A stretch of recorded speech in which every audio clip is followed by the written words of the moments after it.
¿Qué tal, amigas y amigos de Voces Universitarias?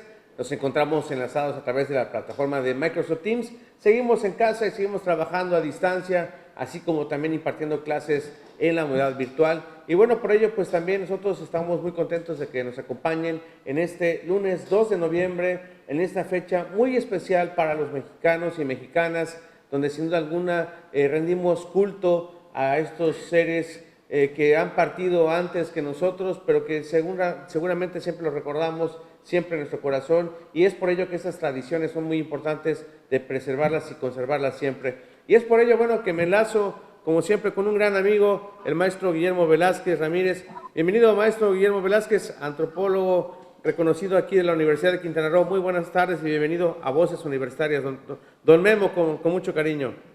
Hola, Heriberto, buenas tardes. Pues muchas gracias aquí, como tú dices, a distancia en Microsoft Teams y guardando la sana distancia y pues esperemos que todo esto termine muy pronto.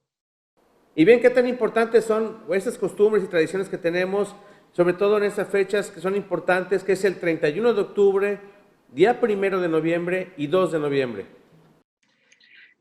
Pues bueno, mira, esta fecha es muy significativa y eh, una fiesta, una conmemoración en todo el país, en todo México. Debo añadir que esta celebración pues es milenaria en nuestro país, ya que pues el culto a la muerte, el sentido de la vida y el morir ha venido en diferentes etapas. Cuando los seres humanos éramos nómadas, que no teníamos un punto fijo, pues como que la vida y la muerte no tenía mayor significación, pero cuando empezamos a ser sedentarios, que nos empezamos a quedar en un solo lugar, cambió drásticamente nuestra vida y nos dimos cuenta de que al morir recordábamos a aquellas personas que se habían muerto. Y entonces un primer paso que se da es cuando los seres humanos empezamos a enterrar a los que se fueron. Los empezamos a poner en un lugar y para recordarlos. Después, otro segundo paso es cuando les ponemos las ofrendas. Esto es una cosa muy importante. La ofrenda es sus propios instrumentos y los que ellos usaban, su ropa, la comida, porque se empezó a tener la idea de que iban hacia otro lugar, hacia otro sitio. Y entonces para poder ayudarles a llegar a ese sitio a donde iban, se les dejaba las ofrendas.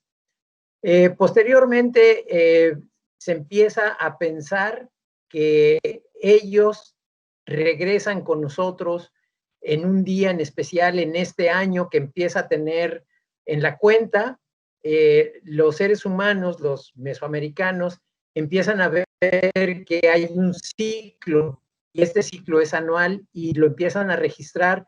Se tiene claramente identificado que son los 365 días y posteriormente es un día. El año bisiesto ya se usaba cuando llegaron los españoles. Entonces, se empieza a poner una fecha determinada en el que ellos vienen y se empiezan a hacer festividades y preparaciones porque los recordamos. Tú sabes que hay seres que los tenemos en el corazón, que los tenemos en la mente y pues esto es gracias a que estos primeros mesoamericanos, estas primeras gentes, empezaron a hacer esa conmemoración, empezar a rendirle un homenaje a estos grandes personajes que se fueron. Entonces, pero esto empezó hace miles de años.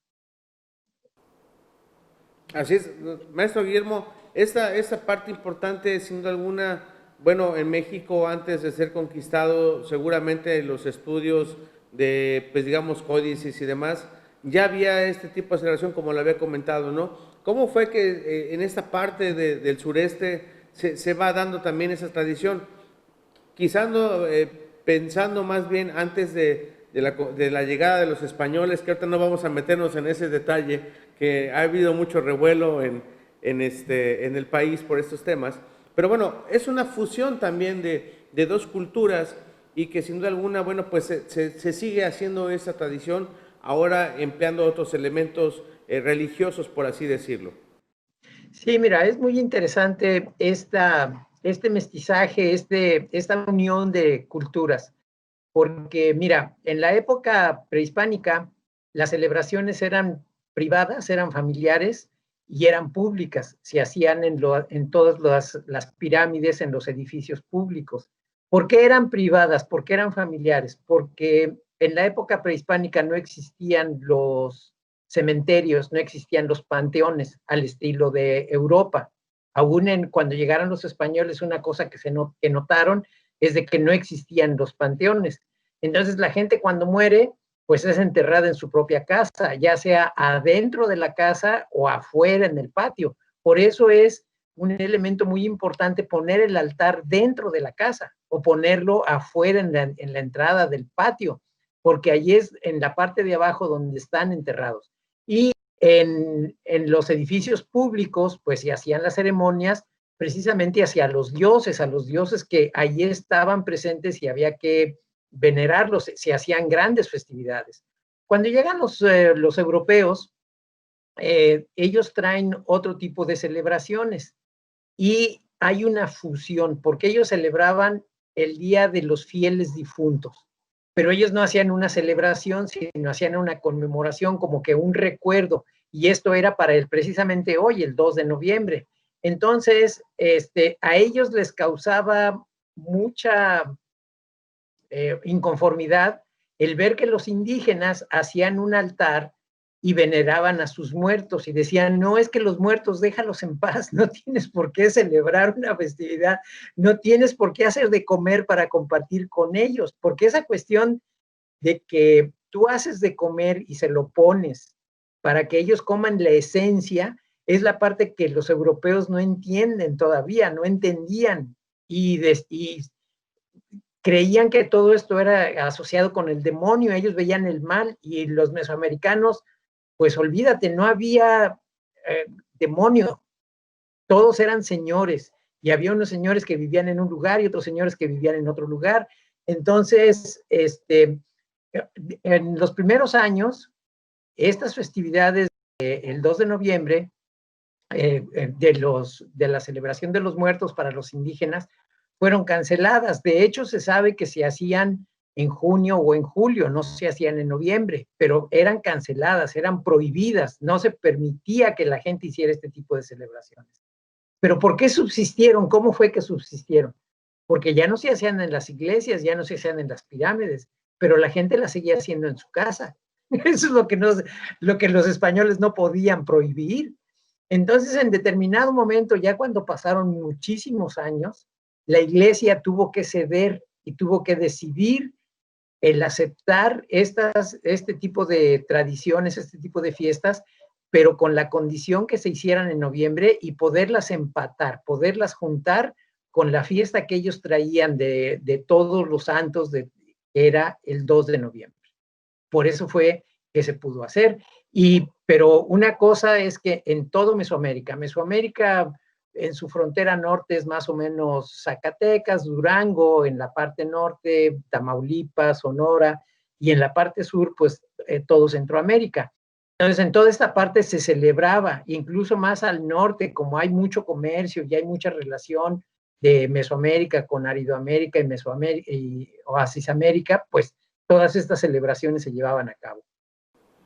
Sin duda alguna, estas festividades, como lo conocemos en el centro del país, como el famoso Mictlán, y acá en el sureste mexicano, como es conocido por los mayas, como el Hanal Pichán, pues es una festividad que le da comida a esas almas, creo que le rinde un tributo, como usted lo ha mencionado en esta charla, pues era darles ponerles la comida de lo que a ellos les gustaba, para que ellos vinieran por esta esencia de esta comida. Y creo que esa es la parte fundamental de lo que es esta celebración. Obviamente, ahora, hoy día, pues ir a los panteones, a llevar pues flores, estar con los fieles difuntos en esos momentos, de estar en paz y más que en paz, en una conectividad, en una conexión de reflexión, de espiritualidad, quizás también, de lo que ha sido nuestra vida en estos momentos a partir de que ellos se fueron, ¿no, maestro? Sí, mira, es una cuestión muy importante porque cuando se empiezan a mezclar las culturas, hay elementos que son básicos que se deben de tener en un altar. Entonces la gente decía, bueno, si me viene a visitar mi pariente, mi amigo, porque no necesariamente se pone el altar para un pariente, se puede poner el altar para un amigo, para un conocido. Dicen, hay que halagarlos para que este día que están con nosotros estén contentos. Entonces, en Mesoamérica se le ponía la comida que a él le gustaba, la bebida que él tenía. Cuando se incorporan los elementos europeos, pues se incorpora el tabaco, los cigarros, se incorpora el licor, la cerveza, los vinos, los diferentes tipos de licores, y hay elementos que son básicos para tenerlos allí. Por ejemplo, el agua, para que sacíen la sed, la comida que cada uno de ellos tenía, las velas de colores blancas, negras, la sal que no debe de faltar, los manteles limpios, blancos, de colores, como uno lo quiera poner.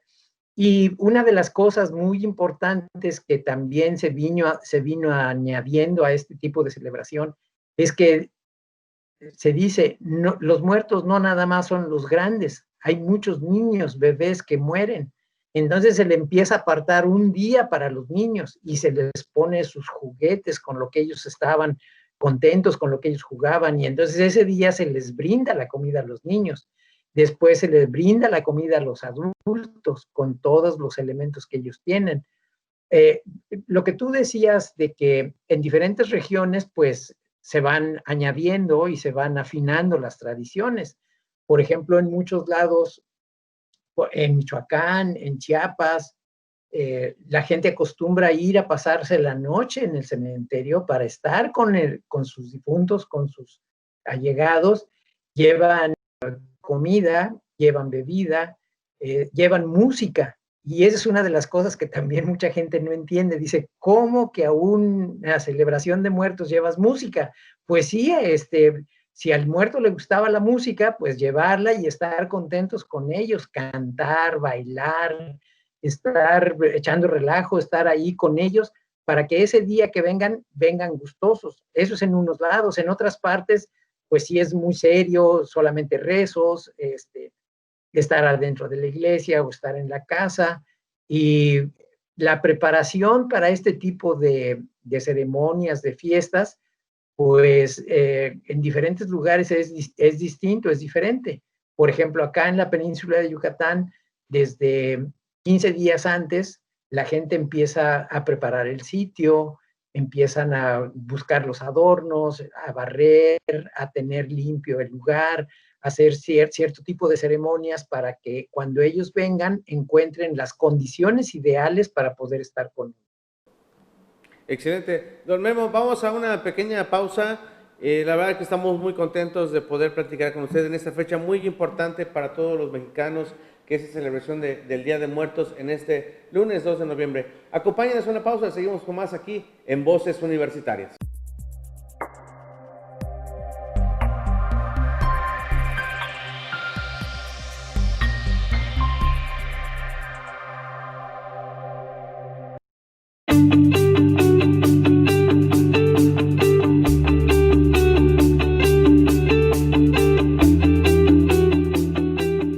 ¿Sabías que, a través de la encuesta estudiantil del servicio docente, puedes evaluar cómo imparten clase tus profesores y también cómo mejorarlas? Del 2 al 20 de noviembre, entra a la página de la Universidad de Quintana Roo, www.ucro.mx, y haz clic en el banner de la encuesta estudiantil del servicio docente. Ingresa con tu correo electrónico institucional y evalúa responsable y objetivamente a tus profesores. Llena la encuesta. Tú tienes el poder de hacer valer tu opinión. Primero, los estudiantes.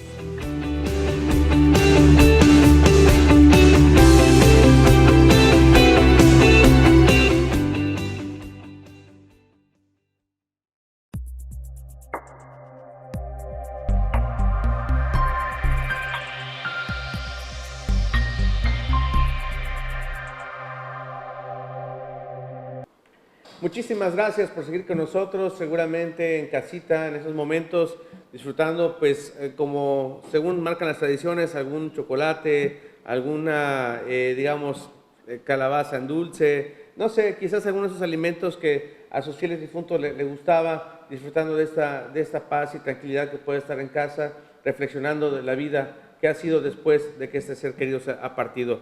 Maestro Guillermo, gracias por estar con nosotros aquí en Voces Universitarias y seguimos platicando en este día tan importante para mexicanas y mexicanos, que es la celebración del Día de Muertos. Y bien, aquí en la península de Yucatán, como hemos ido hablando un poquito, haciendo de la historia, y como aquí en la península se llama Hanal Pichán, y estas tradiciones que siguen todavía en puerta con los dignatarios mayas, y la celebración, porque no, lo debo decirlo así, es distinta a la zona centro de nuestro país, y que aquí se vive de otra manera. ¿Nos podría explicar cómo es que es este procedimiento, cómo es que se forma un altar y qué es lo que la parte fundamental que debe tener un altar aquí en la zona maya? Bueno, pues muchas gracias. Para mí es un placer estar aquí con ustedes platicando, aunque sea un momento en esta celebración, en este día tan significativo. Pues sí, mira, es diferente porque en cada región la tradición va afinándose, va acomodándose a cómo son los pensamientos, principalmente del grupo social al que pertenecen. Entonces, en México, pues es otra geografía, es otra topografía, es otra forma de cómo se lleva la vida, diferente a como nosotros estamos acá en la península de Yucatán. Y aún aquí en la península de Yucatán, que le llamamos que es la zona maya, dentro de la zona maya hay diferencias. Y esta tradición, como es milenaria y ahora es centenaria, pues va teniendo sus variantes, va teniendo diferentes representaciones a través del tiempo, y unas se van quedando y otras se van modificando, otras van teniendo variación. Entonces, el altar prehispánico es de un solo nivel, preferentemente estaba en el suelo, no estaba en la mesa. A veces sí se ponía en una mesa, en un tapanco, pero normalmente era en el suelo. Posteriormente, este altar se fue modificando y, como lo mencioné hace rato, se incorporan nuevos elementos, como por ejemplo los niños. Entonces se empieza a poner de 2 niveles o de 3 niveles. El primer nivel, hay gente que mezcla todo el tiempo, no hace para cada día, sino que en un mismo altar ponen en el primer nivel, ponen para los niños, ahí ponen la comida, preferentemente pues los dulces, los juguetes, velas blancas, que son los que significan la pureza y la inocencia de los niños. Después en el nivel medio es para los adultos, entonces ahí se pone ya la comida más fuerte, las velas de colores, las velas negras, blancas, el licor, lo que más le gustaba a las gentes adultas, ¿no? El licor, los cigarros, la cerveza. Y en el tercer nivel es donde se pone lo religioso.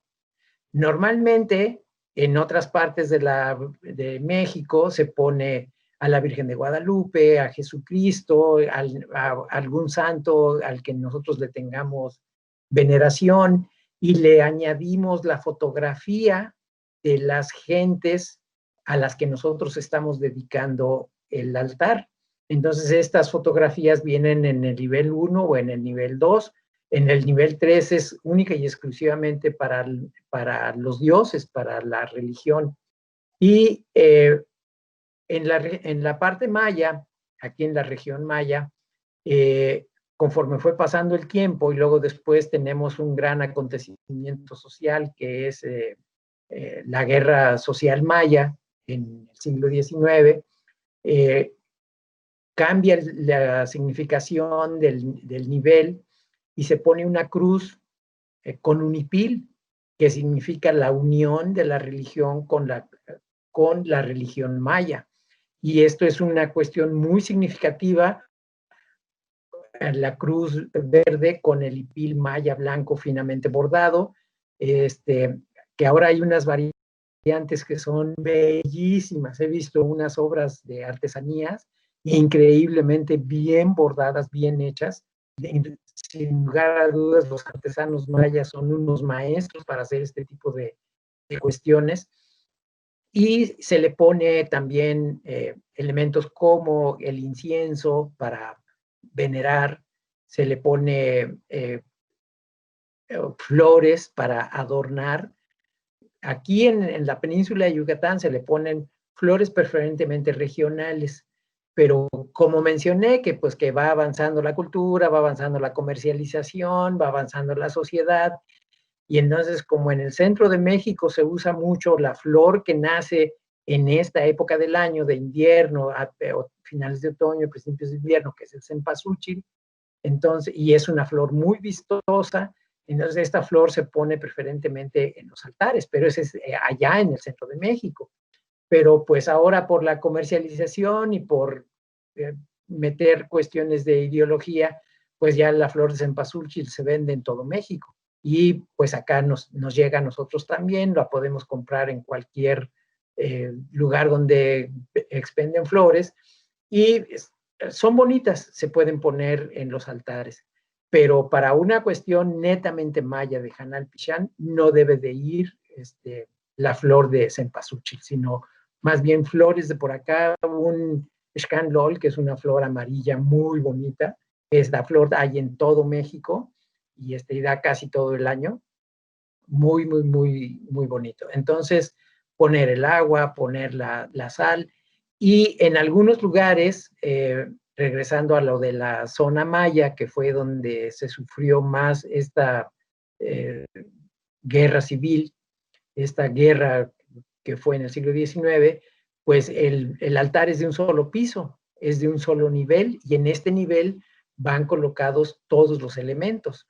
Una de las cosas importantes es que cuando más tradicional sea, o sea, en el sentido de ser ortodoxo, de serlo al más estilo viejo, entonces no hay que usar vidrio, no hay que usar fierro, o sea, clavos para clavar o alambre para amarrarlos, no, tratar de hacerlo de la mejor manera natural, pero respetando el ambiente, porque ahora en esta cuestión ahorita yo creo que en este año la naturaleza le va a agradecer al COVID que nos tenga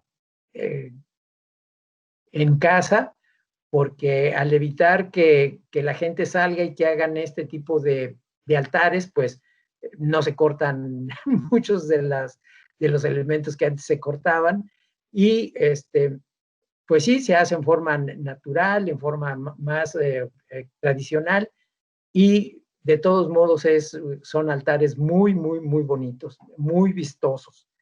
Y la celebración, pues sí, empieza el día 31, después el día 1, y el último día de celebración es el día 2. Pero aquí en la zona maya, todavía las celebraciones, las reuniones, las oraciones, los ritos duran 15 días más. Es decir, que en la zona maya el Hanal Pichán dura al menos un mes, 15 días antes de la celebración, los 2-3 días de celebración importantes, fuertes, y 15 días después para empezar a desarmar poco a poco. Este año, sin duda alguna, va a ser completamente diferente, pero ¿cuál sería su mensaje para la comunidad universitaria en esos momentos y para que preservemos y sigamos teniendo esta tradición? Pues mira, te voy a decir, sí es completamente diferente. Se lanzó la convocatoria, tuvimos muy buena participación de gente que hizo el altar en su casa, hicieron el altar en un lugar común, se hizo la grabación, la explicación, y estuvo muy bien el concurso. La Universidad de Quintana Roo, con el Departamento de Cultura y Deportes, no podía dejar pasar esta fecha tan importante, que debo aclarar no es una cuestión religiosa, es una cuestión moral y ética y de nosotros mismos por recordar a nuestros compañeros universitarios que ya murieron. Y entonces este año se montó el altar en el lobby del teatro universitario y se ponen las fotografías de todos los compañeros que pues se nos han adelantado en el camino. Y este año no fue la excepción y se pusieron las fotografías de todos, incluyendo los de este año, que han sido varios, y ahí va a permanecer, ahí va a estar para la gente que en su momento, trabajadores universitarios, quieran ir a verlo, pues ahí está. Y sin duda alguna, este tipo de eventos vienen a preservar y enriquecer nuestra cultura. Poder comer por primera vez en nuestra vida un pibipollo, un mukbipollo. Dicen, esto no es en todo el año y no hay en ningún otro lugar del mundo. O sea, esto es de nosotros, es una comida, es una gastronomía única que Yucatán, la península de Yucatán, el área maya le ofrece al mundo. Y es una cuestión exquisitísima. Toda la gente que somos tradicionales a esto, estamos esperando la llegada de los pibipollos, de los mukbipollos, y en estas fechas, pues se olvida uno de que existe la dieta, porque verdaderamente la comida es algo excepcional. Mucha gente no entiende que alguien hace el montaje de un altar y invita a comer, invita a cenar, y te ofrecen la comida, te la dan en todos lados donde vas, lo primero que te ofrecen es comer, y ellos dicen, pues es que no es posible que esto esté sucediendo, y sí, y se hace gracias a que mantenemos viva esta tradición. Mientras tanto, claro, muchísimas gracias a usted que estuvo en casa, quédese en casa, esta celebración es distinta, quizás no visite el panteón puesto por el COVID, pero desde casa creo que la conexión entre usted y las personas que han partido permanece todo el tiempo y es para toda la vida. Muchísimas gracias, maestro Guillermo. No, pues muchísimas gracias a ustedes y que tengan una muy exitosa celebración. Muchas gracias, Heriberto. Muy amable. Hasta pronto, y esto fue Voces Universitarias, porque la UCRO la hacemos todos. Hasta la próxima.